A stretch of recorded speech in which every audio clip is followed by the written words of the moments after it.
Hi Aniket. Hey, hi Ankit. So Aniket, I welcome you to a platform, Placement Wired. With this platform, actually, we intend to help the students who are in the phase of preparation for their upcoming placements.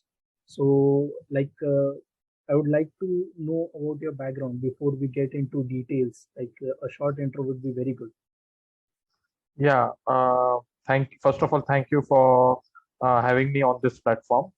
So I came from an engineering background. So I did my mechanical engineering in 2012 to 2016. So I am basically 2016 pass out. I started my MBA journey from 2020. So I had 4 years of work ex prior to MBA in business development, marketing, strategy.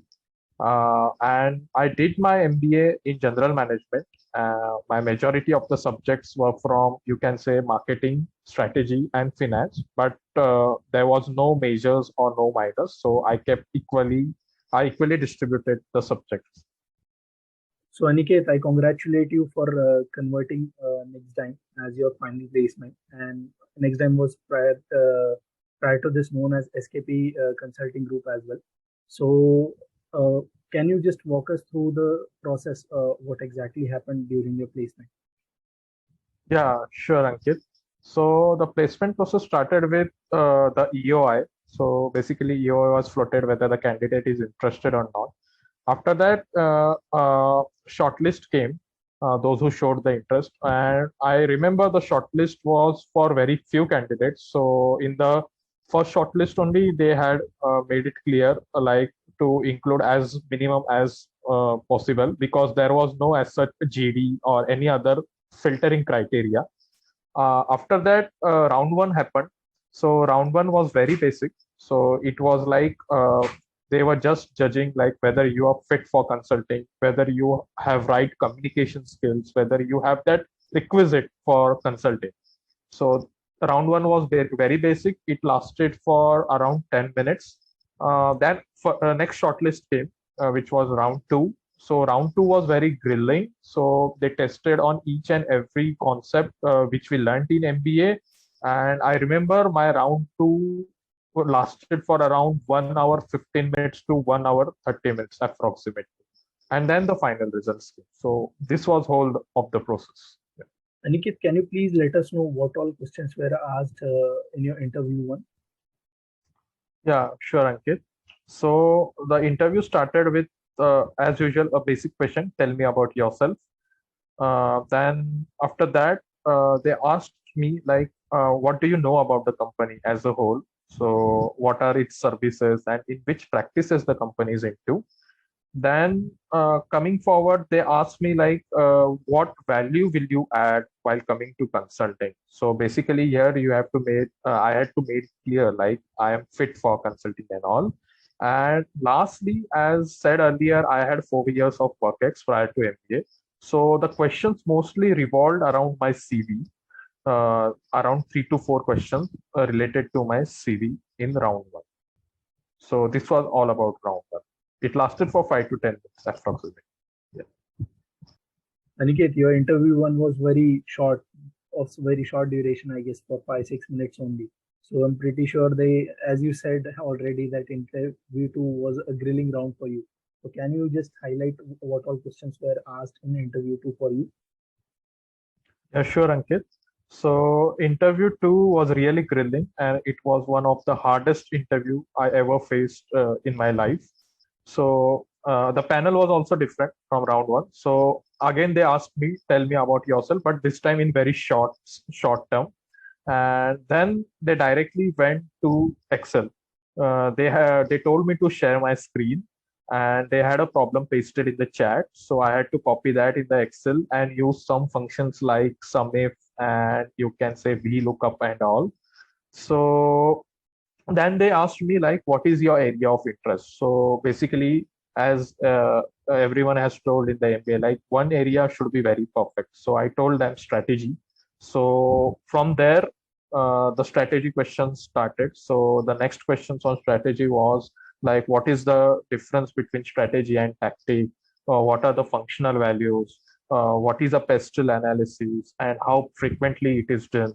then what is value chain analysis, what are Porter's generic strategies, then how you will how will you add value in consulting basically.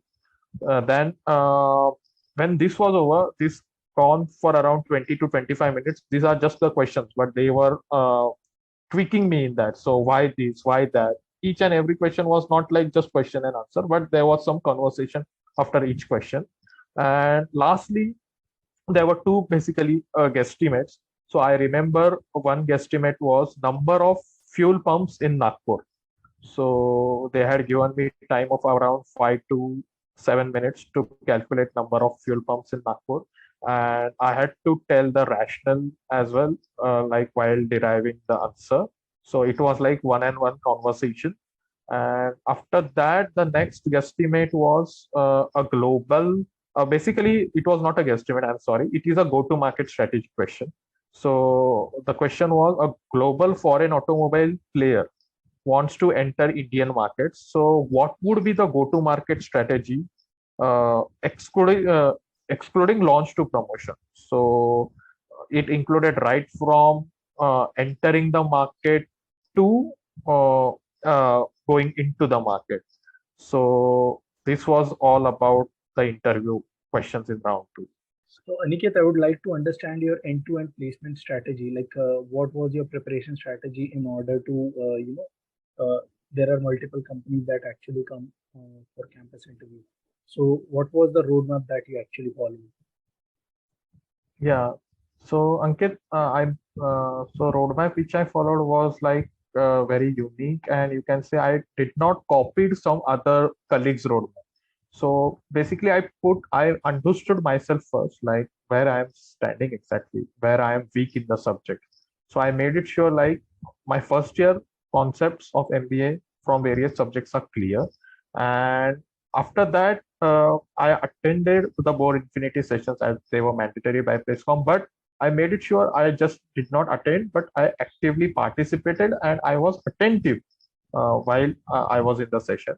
So that helped me a lot to understand about various roles which are offered in different sectors. And I made it sure like the takeaways from the various sessions basically. So like I remember in consulting session, they told us to practice various guesstimates, or like Prepcom had also floated a booklet which contained various questions, and there were various compendiums. So I made it sure I randomly went through the guesstimates or the go-to-market strategies or any questions in the booklets, so that I am practicing it, as well as it also like helped me where I am going wrong. So as and when I got the time, I went through the booklets and compendiums, and also like there are some techniques, tools which in MBA it is not taught, like you can say Excel or SQL. So I did not did many certification. I hardly did 2 to 3 certification, but I made it sure like the certification which I am doing it thoroughly, like not doing it for the namesake or just for the resume sake. So I made it sure I did it thoroughly. And also this comes to the live project as well. So I did a very less live project, in fact only one or two in my whole MBA journey, but I actively or proactively participated while working with the client company. So that was my whole strategy for the placement season.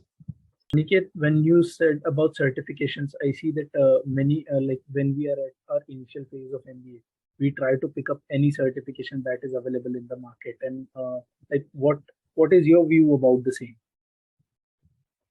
Yeah, Ankit, yeah, I have rightly seen it, and I think it is very wrong from my point of view. Like, I firstly believe in the curriculum which is designed by our college, since it is a national level institute, and the teachers are also at a means experienced and they know the industry. So I think curriculum is sufficient. But coming to the certifications, yes, we have to do, like there are some tools and techniques which are not covered. But I think we should focus more on quality rather than quantity. So even if we do 1 or 2 certifications, but we are very thorough with it, I think that is sufficient for the placement season. Okay, okay. Because what happens is, I have seen a few of my batchmates. They tried to pick up some random certifications in their. They have put it in their resume, and their interview got totally diverted. So that can actually backfire if you are not really well prepared with it, right? Exactly, exactly. It can backfire if any of the questions come on certification. Then you should be very thorough about it, because in this company, when I was interviewed, they asked me to share my screen with Excel in front. So if I was not perfect in Excel, I wouldn't have been able to crack the interview. So that is, the quality is important than quantity. Aniket, do you have any pro tip or a special suggestion to our viewers who are in their phase of preparation, like what you have faced already during the placement cycle? Yeah, yes, Ankit. So the pro tip from my side would be like, while you are in interview, stay focused, be relaxed, uh, don't come under stress or come under pressure. Don't think like, even if my friends are placed, my colleagues are placed, my half of the batch is placed, I am not placed. Don't think in that manner. Give interview like it is your first interview and you have to crack it. That's it. That's the pro tip I followed, and it worked well. Thanks, Aniket, for connecting with us. It was a pleasure hosting you here. So once again, thank you very much for coming here. Thanks, Ankit.